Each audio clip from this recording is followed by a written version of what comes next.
जय हिंद दोस्तों, स्वागत है आपका सोशियोलॉजी क्लासेस के हमारे यूट्यूब चैनल पे। तो आज हम देखने वाले डॉक्टर भगवान दास से संबंधित 100 महत्वपूर्ण क्वेश्चन पीजीटी के जो है सिलेबस में दिए हुए हैं। तो आइए देखते हैं आज का पहला प्रश्न। तो भगवान दास किस विचारधारा से सर्वाधिक प्रभावित थे? तो डॉक्टर भगवान दास वेदांत दर्शन से प्रभावित थे। किससे? वेदांत दर्शन से। अगला है, भगवान दास ने समाज को किस आधार पर एक जीवंत इकाई माना है? इन्होंने समाज को जीवंत इकाई माना है, वो भी किस आधार पे? तो यह जो आधार है वह नैतिक और आध्यात्मिक चेतना है। क्या है? नैतिक और आध्यात्मिक चेतना है। अगला है, भगवान दास के अनुसार समाज का विकास किस दिशा में होता है? भगवान दास के अनुसार समाज का विकास किस दिशा में होता है? तो इन्होंने कहा कि जो आध्यात्मिक उत्कर्ष की ओर, मतलब आध्यात्मिकता की ओर लोग बढ़ रहे हैं, इस तरह से समाज का विकास होता है।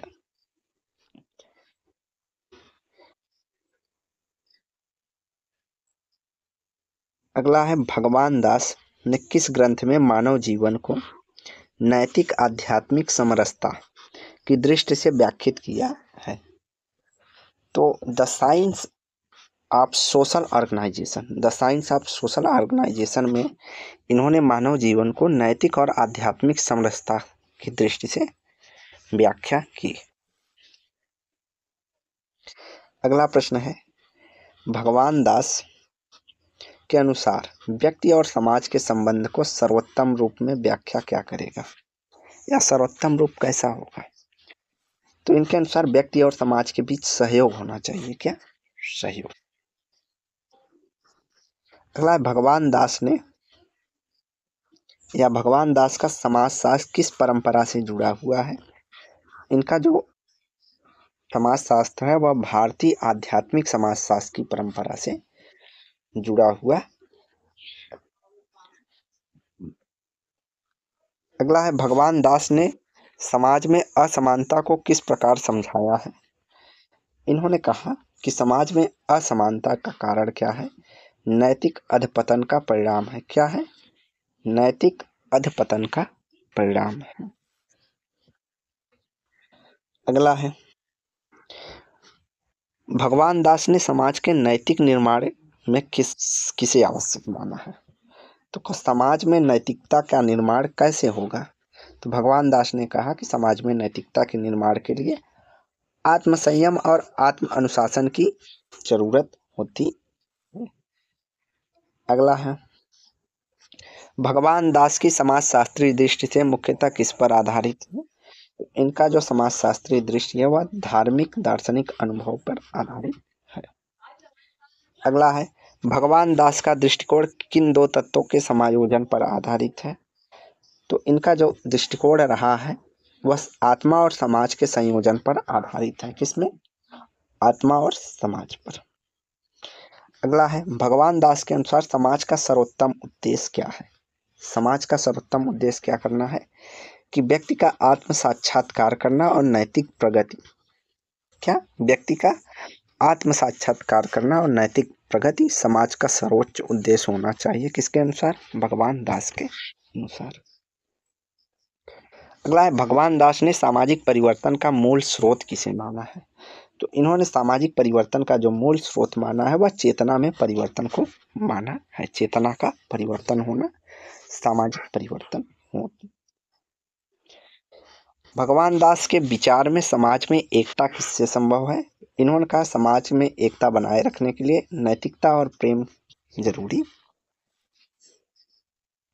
अगला है, भगवान दास की समाजशास्त्रीय दृष्टि में धर्म का क्या स्थान है? तो इन्होंने धर्म के बारे में क्या बताया है? तो इन्होंने कहा कि धर्म समाज का निर्माणकारी तत्व है। क्या है? धर्म समाज का निर्माणकारी तत्व। अगला है, समाज एक जीवित आत्मा है। यह किसका कथन है कि समाज एक जीवित आत्मा है? तो यह कथन भगवान दास का है। भगवान दास के अनुसार सामाजिक संस्था का आधार है।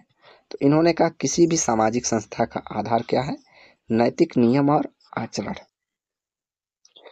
अगला है भगवान दास का समाजशास्त्र किससे सबसे अधिक प्रभावित था? तो वह भारतीय वेदांत और उपनिषद के दर्शन से सबसे अधिक प्रभावित। भगवान दास ने व्यक्ति की स्वतंत्रता को किस सीमा तक स्वीकार किया है? इन्होंने कहा कि व्यक्ति को स्वतंत्रता उस सीमा तक दिया जाए जब तक कि वह समाज के नैतिक हितों से न टकराए, अर्थात जहां नैतिकता का हनन न हो उस सीमा तक व्यक्ति को स्वतंत्रता मिलनी चाहिए। अगला है भगवान दास की दृष्टि में न्याय का अर्थ क्या है? तो उन्होंने न्याय के संदर्भ में क्या कहा कि न्याय का मतलब है आत्मा की समानता की स्वीकृति। क्या? आत्मा के समानता की स्वीकृति। अगला है भगवान दास के विचार में समाज का स्थायित्व किससे होता है?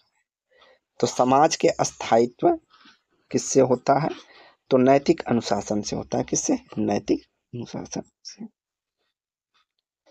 अगला है भगवान दास के समाजशास्त्र में किस मूल्य सर्वाधिक महत्व है? मूल्य किसका मूल्य या कौन सा मूल्य सर्वाधिक महत्व है समाजशास्त्र के लिए? सत्य और अहिंसा का। अगला है भगवान दास ने किसे समाज की आत्मा कहा है? तो इन्होंने कहा किसी भी समाज में अगर बिना नैतिकता के वह उसकी आत्मा नहीं हो सकती, मतलब बिना नैतिकता के कोई समाज नहीं हो सकता, उसका अस्तित्व नहीं होगा। तो इन्होंने नैतिकता को समाज की आत्मा के रूप में व्याख्या की है।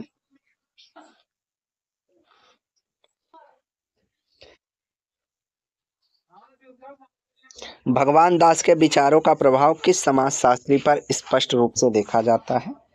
तो किस समाजशास्त्री पर देखा जाता है? राधा कमल मुखर्जी के ऊपर। किस पे? राधा कमल मुखर्जी के ऊपर। अगला है भगवान दास ने किसे समाज के मूलाधार के रूप में देखा कि समाज का मूल आधार क्या है?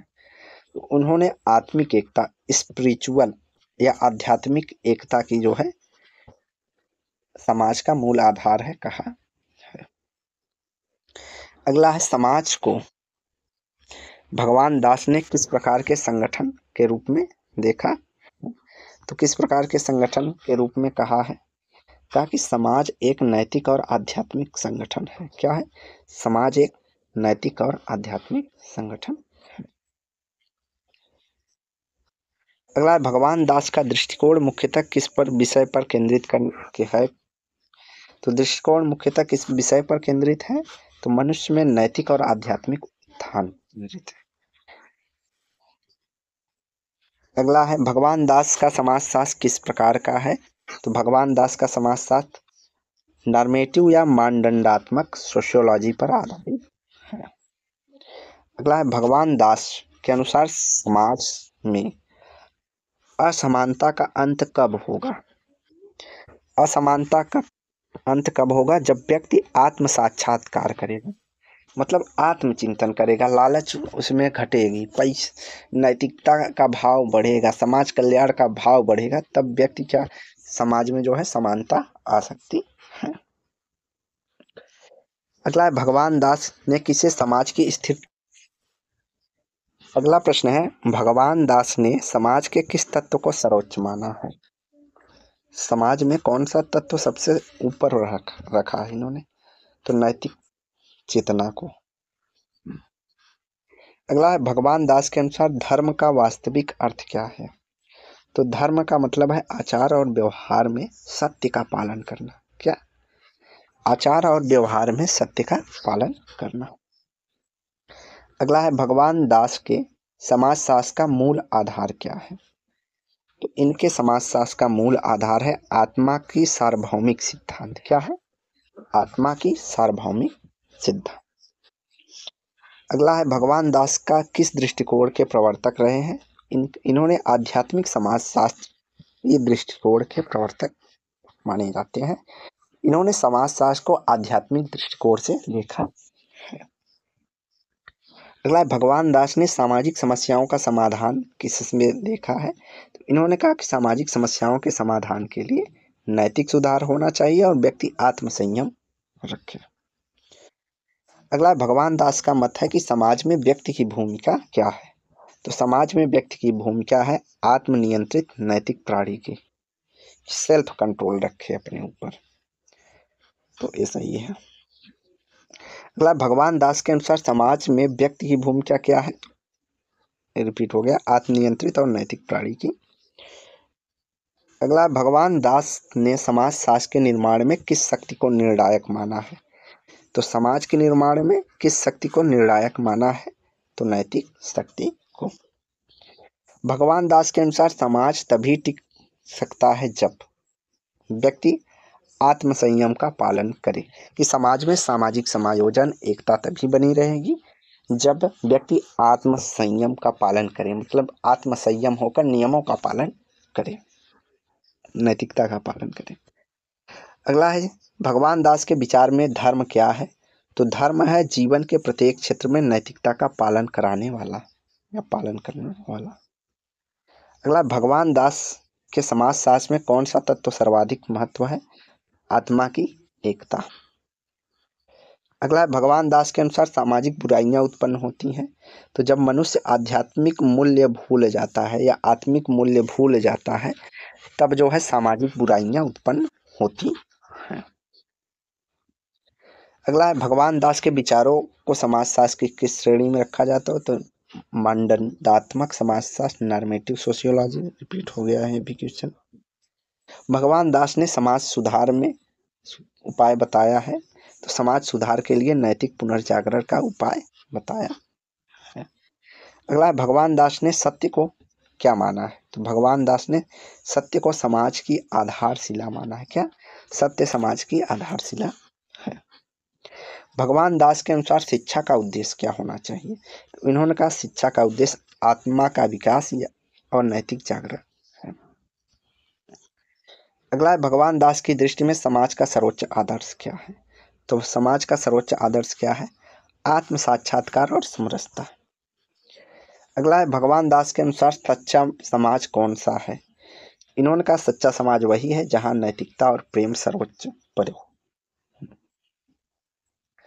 अगला है, भगवान दास का दृष्टिकोण गांधी जी के किस तत्व से मेल खाता? तो उनके सत्य और अहिंसा से मेल खाता है। अगला है, भगवान दास ने मनुष्य को किस रूप में देखना है? तो उन्होंने कहा मनुष्य जो है एक आत्मिक अस्तित्व के रूप में है, उसका एक आध्यात्मिक या आत्मिक अस्तित्व। अगला है, भगवान दास के अनुसार समाज का सर्वश्रेष्ठ स्वरूप क्या है? इन्होंने कहा समाज का सर्वश्रेष्ठ स्वरूप है जहां आत्मा की समानता मान्य हो। भगवान दास के समाजशास्त्र में सहयोग का अर्थ क्या है? तो सहयोग का अर्थ है नैतिक और आध्यात्मिक समरसता। क्या है? नैतिक और आध्यात्मिक समरसता।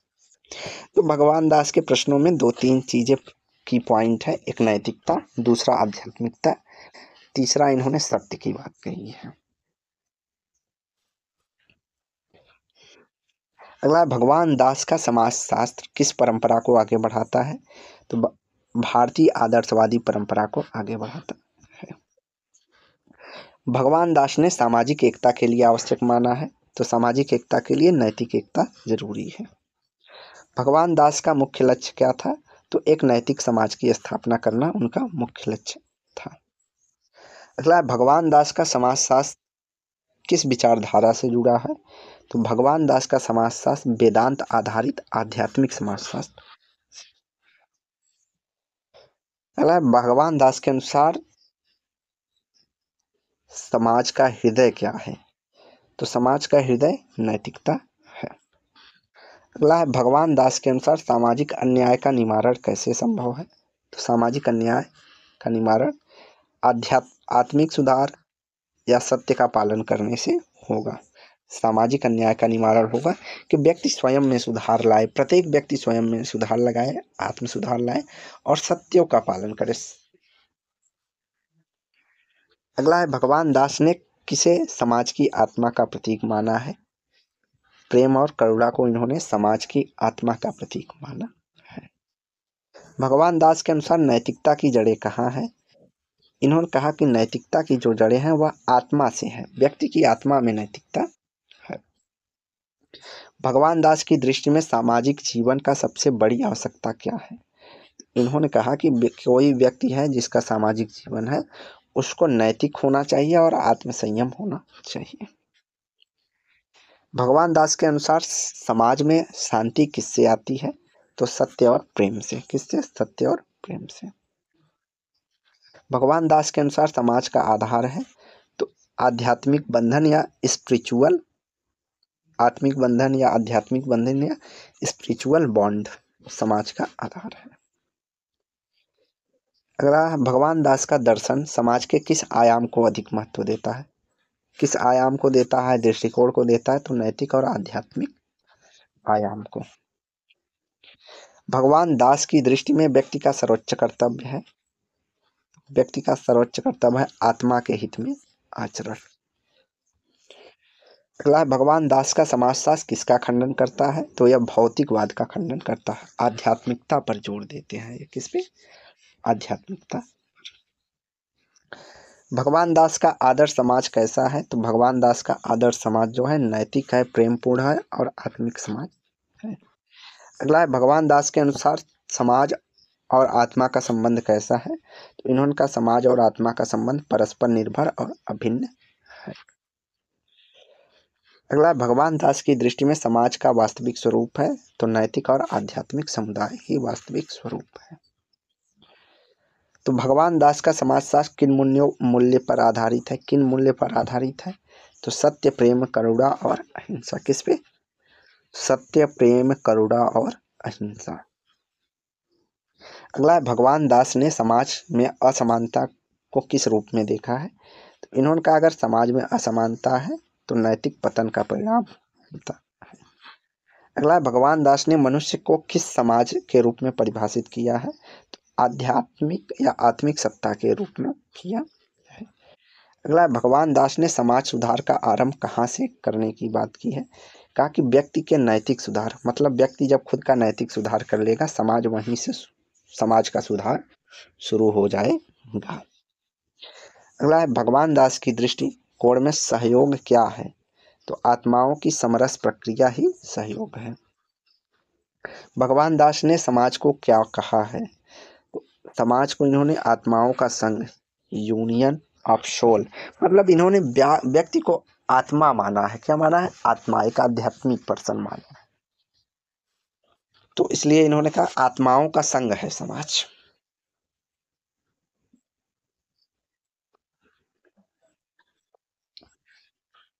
भगवान दास के अनुसार प्रेम का सामाजिक कार्य क्या है? तो प्रेम का सामाजिक कार्य है एकता और नैतिक समरसता की स्थापना। अगला, भगवान दास के अनुसार नैतिकता का सामाजिक रूप क्या है? नैतिकता का सामाजिक रूप आत्मसंयम और समाज का विस्तार है। भगवान दास के विचारों में सत्य किसका प्रतीक है? तो सत्य किसका प्रतीक है? सार्वभौमिक आत्मा का। किसका? सार्वभौमिक आत्मा का। भगवान दास के समाज शास्त्र में आत्मा का कार्य क्या है? तो समाज में नैतिक प्रकाश डालना। क्या? नैतिकता का प्रकाश डालना। अगला है, भगवान दास के अनुसार समाज में करुणा की भूमिका क्या है? तो करुणा क्या करती है? नैतिक एकता को सुदृढ़ करती है। भगवान दास के अनुसार सामाजिक न्याय किससे संभव है? आत्मा की समानता की स्वीकृति से। किसमें? आत्मा की समानता की स्वीकृति से सामाजिक न्याय होगा। अगला है, भगवान दास नैतिक समाज कैसा देखते हैं? तो इन्होंने कहा जहाँ सभी आत्माएं एक दूसरे में ईश्वर को देखें वही एक नैतिक समाज है। एक व्यक्ति दूसरे व्यक्ति में या एक आत्मा दूसरे आत्मा में ईश्वर के समान देखे। भगवान दास ने समाज में धर्म की भूमिका देखा तो धर्म एकीकरण में नैतिक शक्ति के रूप में कार्य करता है। भगवान दास ने समाज शास्त्र में किसका समावेश किया है? तो दर्शन और अध्यात्म का। किसका? दर्शन और अध्यात्म का। भगवान दास का समाजशास्त्र किस दिशा की ओर अग्रसर है? तो आत्मा से समाजशास्त्र की ओर। आत्मा के समाजशास्त्र की ओर। भगवान दास का मानना है कि समाज की समस्याएं हल होंगी। कैसे होंगी? जब व्यक्ति अपने भीतर की आत्मा को पहचानेगा। अगला, भगवान दास के अनुसार समाज का सर्वोच्च सिद्धांत है आत्म एकता का सिद्धांत, यूनिटी ऑफ सोल। समाज का सर्वोच्च सिद्धांत क्या है? आत्म एकता का सिद्धांत। भगवान दास के अनुसार मानवता का अर्थ क्या है? तो आत्मिक एकता का बोध है। क्या है? आत्मिक एकता का। भगवान दास के अनुसार समाज में संघर्ष होता है तो आत्मज्ञान की कमी के कारण। अगला है, भगवान दास का समाज शास्त्र क्या सिखाता है? तो भगवान दास का समाज शास्त्र नैतिकता, प्रेम और आत्मसंयम सिखाता है। अगला है, भगवान दास ने समाज शास्त्र के परिवर्तन का मूल किसे कहा है? इन्होंने परिवर्तन का मूल व्यक्ति की चेतना को माना है। अगला है, भगवान दास ने सामाजिक समरसता का सूत्र किसे बताया है? तो सामाजिक समरसता का सूत्र माना है नैतिकता और करुणा को।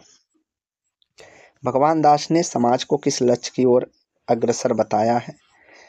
आध्यात्मिक मुक्ति की ओर।